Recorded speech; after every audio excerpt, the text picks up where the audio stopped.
Capítulo 15 do livro 4. Quando raciocinava, depois de receber uma dessas mensagens, meu primeiro impulso era perguntar algo mais à voz, interrogar sobre a interpretação da mensagem ou sobre a mesma voz.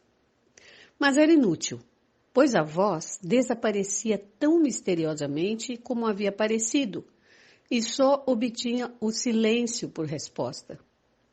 Porém, quando não pensava nisso e me encontrava meditando sobre alguma questão do âmbito da história, a filosofia ou a religião, aparecia o comentário fugaz, a palavra sábia e fulgurante, como uma faísca de sabedoria.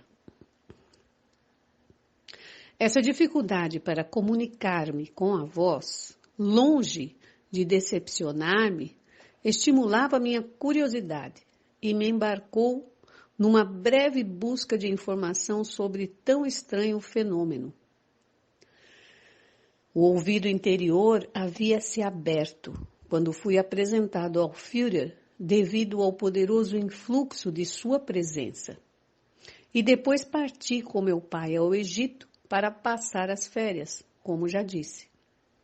Foi durante esses dias que tentei desvendar o mistério das aparições furtivas da voz.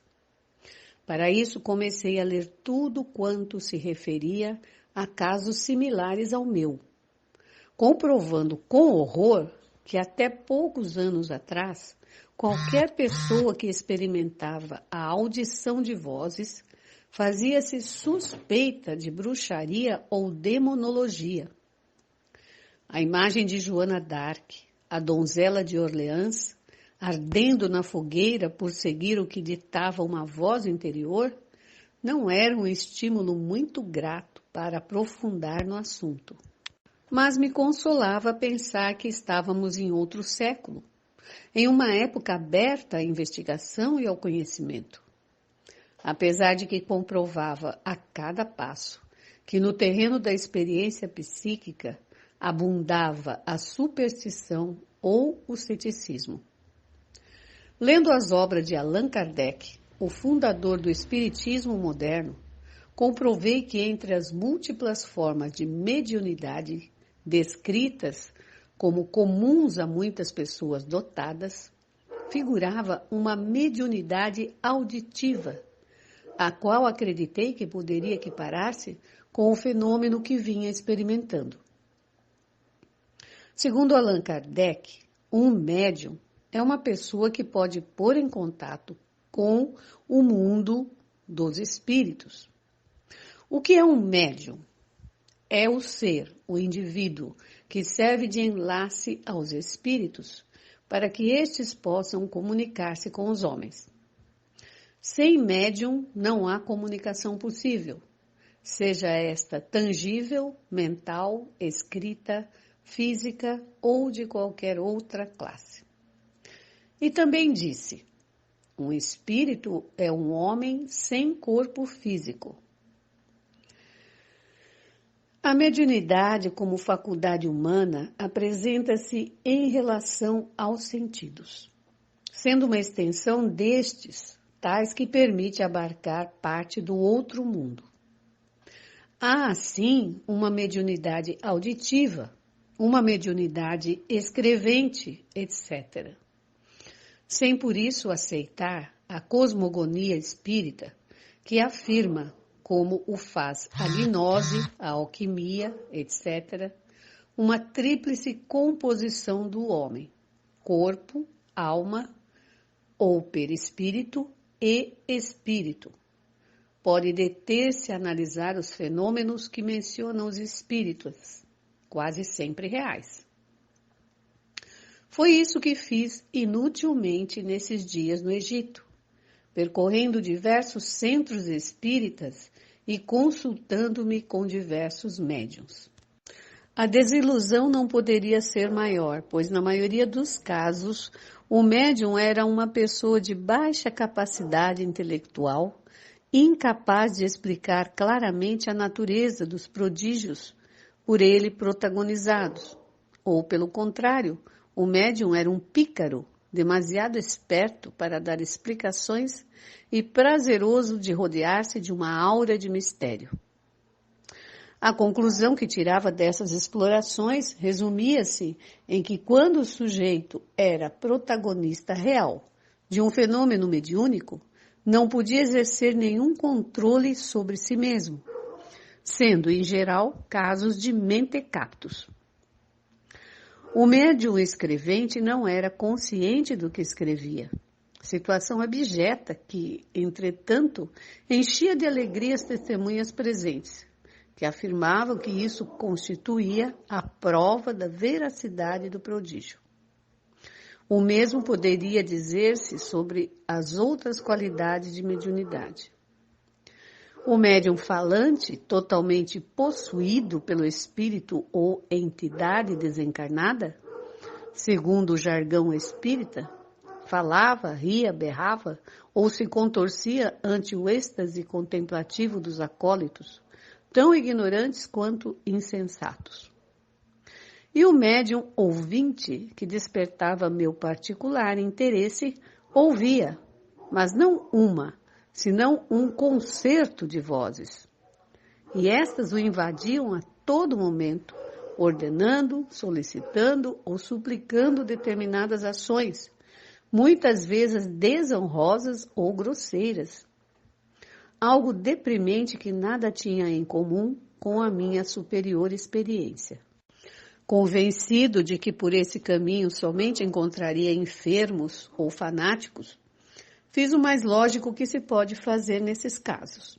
Atirei-me a buscar uma solução ao meu problema, valendo-me de mim mesmo, de minha própria análise e experiência. Desse modo, repassando rigorosamente os processos psíquicos que culminavam com a aparição da voz, comprovei que a chave não estava na interrogação mental, em perguntar à voz isto ou aquilo. Em minha confusão, que contribuiu não pouco no contato e na observação dos espíritas, eu acreditava que a voz respondia a interrogações feitas em minha consciência durante a meditação. Tomando arbitrariamente esta crença por uma verdade, concluía que seria possível interrogar conscientemente a voz, ou seja, que eu perguntaria e a voz responderia. Crasso erro, como verá em seguida. A meditação de tudo isto me permitiu compreender que a interrogação é uma atitude intrinsecamente racional. Ou seja, que somente é possível interrogar a partir dessa ordenação que chamamos razão. De todas as criaturas existentes, somente o homem interroga e o faz para saber, para obter conhecimento. Expressão de sua miserável inaptidão e do drama de sua ignorância, a interrogação, a partir da razão, de sua lógica, lhe permite emitir inferências, proposições e estabelecer juízos. Mas o conhecimento obtido exclusivamente da razão, pela interrogação ou a realidade do mundo, revela uma violência e uma rebeldia. A interrogação leva implícita a possibilidade da resposta, e nesta implicação há algo de soberbo e arrogante. Interroga o que orgulhosamente sabe que será saciado em seu saber. Esta rebeldia, este orgulho, esta arrogância, enfim, esta violência que subjaze na interrogação é, por conseguinte, totalmente inútil, uma vez que não facilita a libertação do homem de seu aprisionamento às formas ilusórias da matéria. O erro moral da interrogação como meio para conhecer evidencia-se em toda sua absurda contradição quando o homem afirma o direito a perguntar, ou seja, quando estabelece que seja jurídica e moralmente ilícito obter o conhecimento pela interrogação. Porque, se é lícito e até aconselhável praticar a interrogação, sem limites nem cercas morais sobre a coisa questionada, sem tabus, não tardaremos em ver ao homem ferozmente exposto cara a cara com Deus, interrogando-o, possibilidade absurda que conduz inevitavelmente à negação de Deus, ateísmo, a confessar a impossibilidade desta pergunta, agnosticismo, ou as mais perturbadoras hipóteses que são somente isso, respostas prováveis, mas não verdadeiras respostas. A gnose, corrente filosófica a que se referiu bastante Belicena Vilca, afirmava a possibilidade de salvar-se por meio do conhecimento, gnose. Mas este conhecimento não devia ser obtido de maneira racional. Como dizia Serge Routin, a gnose, posse dos iniciados, se opõe à vulgar pistis, crença, dos simples fiéis. É mais um conhecimento que uma revelação secreta e misteriosa. A gnose constitui, uma vez que já alcançada, um conhecimento total, imediato, que o indivíduo possui internamente ou do qual carece em absoluto. É o conhecimento em si absoluto que abarca ao homem, ao cosmo e à divindade. E é somente através deste conhecimento, e não por meio da fé ou das obras, que o indivíduo pode ser salvo. Existe, então, outra via para conhecer. E ainda que uma conspiração obscurantista tenha apagado da história oficial a gnose e sua sabedoria iniciática, foi à maneira gnóstica que encontrei a solução para comunicar-me com a vós. É que, efetivamente, é uma forma de obter conhecimento além da razão, sem cair na mecânica de pergunta e resposta, da comparação e da conclusão, da análise e síntese, enfim, da dialética. E é sumamente simples. Consiste em dispor o espírito para recordar, em forma análoga à atitude assumida pela consciência quando busca uma recordação na memória.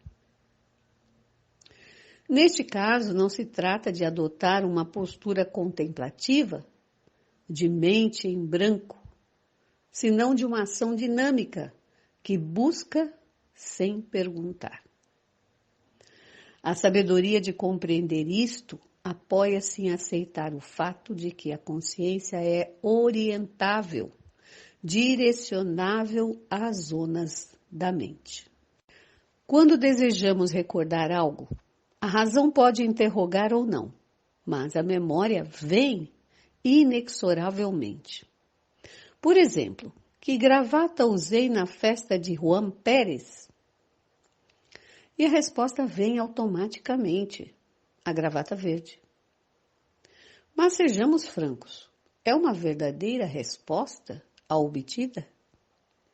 Ou quando quisermos saber qual gravata usamos, dispomos a mente a buscar a recordação da festa, e esta recordação aparecerá na consciência como uma imagem que foi prontamente traduzida pela razão em forma de proporção, a gravata verde.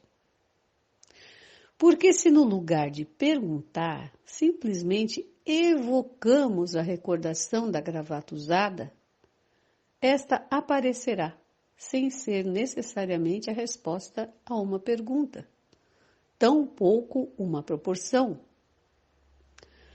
Quando comprovei isto e verifiquei fidedignamente que ao recordar, a consciência se dirige à recordação, dispus analogamente meu espírito para dirigir-se a vós.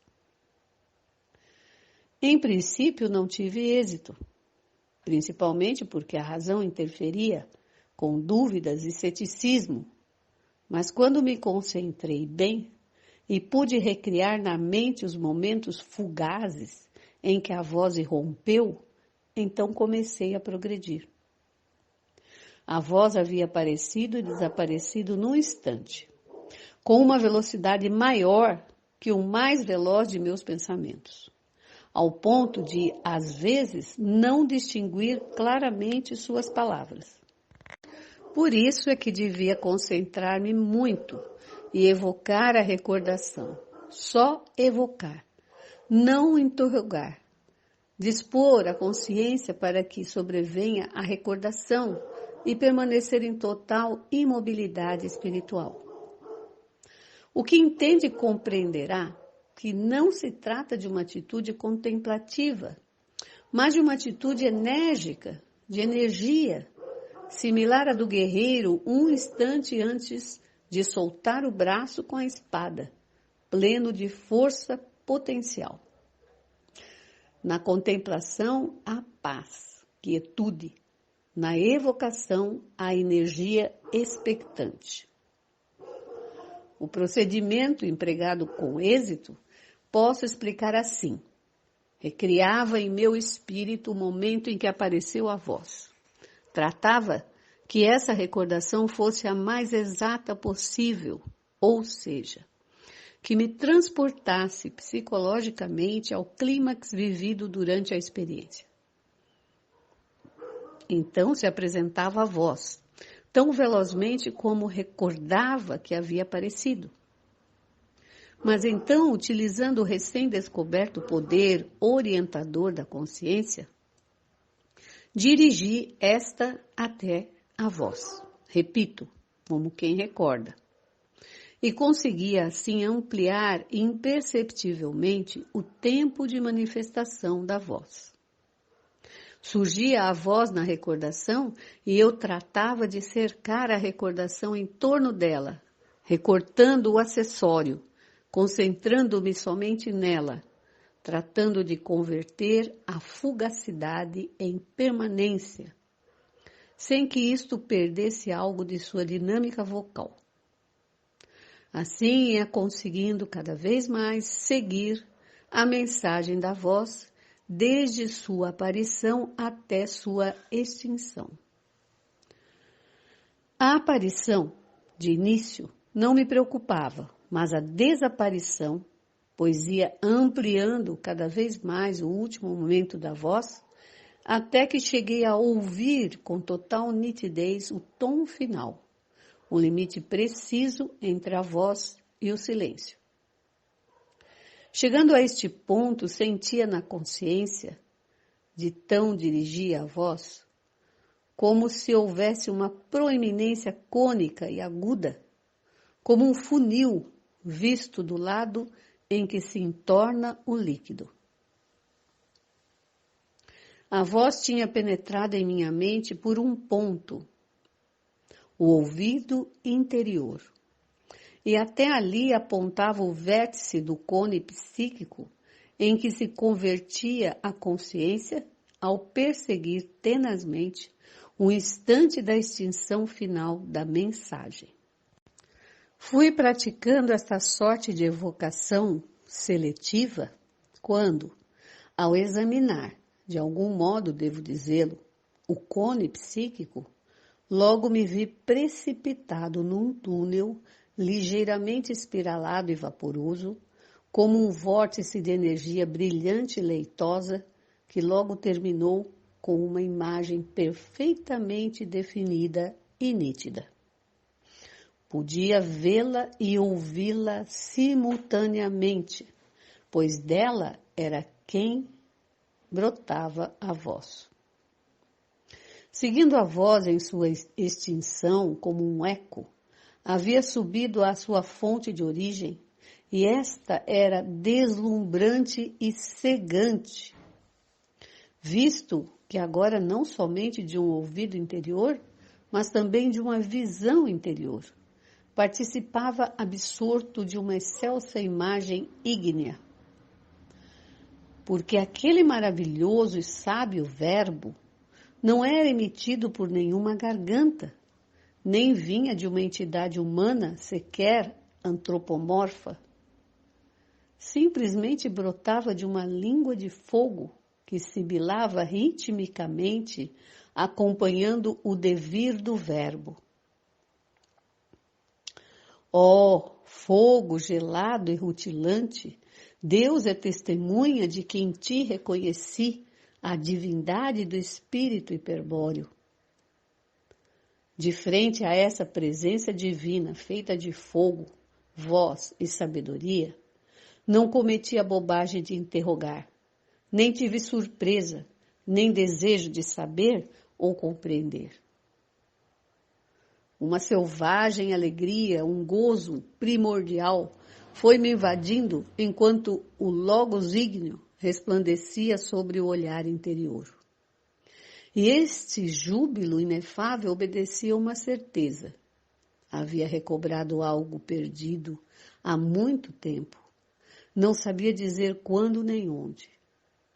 Mas com certeza disso se tratava, pois a presença flamígera não me era desconhecida, ainda que de algum modo misterioso eu a esquecesse até este momento. E a alegria do reencontro enchia meu espírito de um prazer indescritível. Ignoro quanto durou aquele primeiro êxtase, mas lembro claramente o conhecimento que ficou em minha consciência como um extrato sedimentar ao fim da experiência. Digo conhecimento, porque ao conectar-me telepaticamente com a misteriosa voz, ascendia uma torrente de sabedoria. Não saberia chamá-lo de outro modo. Que ao penetrar no espírito dissolvia toda dúvida, tornava inútil qualquer pergunta e reunia e sintetizava os opostos. Isso acontecia porque a voz, autêntico Logos, cuja substância era o fogo e o verbo, transmitia sua palavra somente pelo fato de entrar em contato com ela. O que dizia a voz naquela ocasião? Seria uma torpe pretensão tentar descrever com palavras semelhante experiência transcendente, mas correrei o risco e breve e imperfeitamente resumirei as partes essenciais da mensagem.